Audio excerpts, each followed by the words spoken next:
السلام عليكم ورحمة الله وبركاته. مباراة الأهلي ومودرن سبورت. شكلك هتوحشنا يا ريبيرو، وشكلك مش هتعمر معانا كتير. لك أن تتخيل عزيزي الأهلاوي، صدق أو لا تصدق، أول هجمة مؤثرة للنادي الأهلي كانت في الدقيقة 43 بمجهود فردي لتريزيجيه. شوطة ببطن رجله جنب القايم، دي أول هجمة في الماتش يعتبر.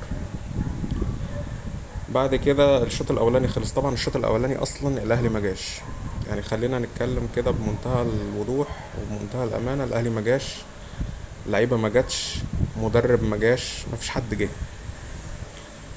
الشوط الاول خلص طبعا على كده. الشوط التاني ريبيرو عمل تغييرين، نزل طاهر وكريم فؤاد مكان قفشه ومحمد شكري. حلو، قلنا ان شاء الله الشوط التاني هيبقى كويس. في الدقيقة 50 أحمد رضا جاب جون بدماغه من ركنية رفعها زيزو. الدقيقة 52 زيزو برضو شاط شوطة وصدها أبو جبل، شوطة في نص الجون.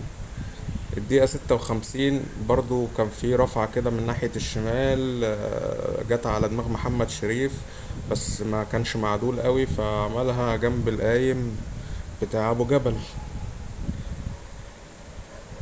الدقيقة 58 بقى جون لمودرن سبورت حسام حسن. دي بقى قعد الفار يتشيك في، يعني يعملوا تشيك في الفار يجي مثلا بتاع 3 4 دقايق وبعدين اتحسبت، وهي اصلا باينه قوي اصلا في الاعاده انها مش اوفسايد. كان في لعيب اللي هو اخر واحد ناحيه الشمال كده مدافع الاهلي كان هو مغطي بس. الدقيقه 70 ريبيرو عمل تغييرين برضو، نزل بن شرقي مكان تريزيجيه وكوكا مكان احمد رضا، مع ان احمد رضا كان برضو كان كويس. انا مش عارف التغيير ده هل هو كان بيشتكي من حاجة ولا في مشكلة.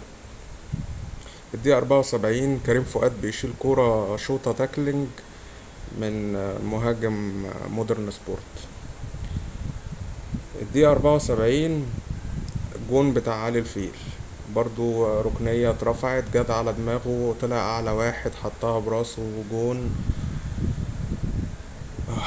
ما علينا. الدقيقة 77 خرج محمد شريف ونزل جراديشار. طب أنا مش فاهم، هل أنت مشكلتك في يعني في قلب الهجوم؟ ما هو محمد شريف ما جالوش فرص أصلا. وبعدين الدقيقة 79 جون بتاع ياسين مرعي، برضو من عرضية لزيزو حطها بدماغه كويس. قلنا طيب هل الأهلي هيعمل حاجة؟ لكن ما عملش، الحمد لله.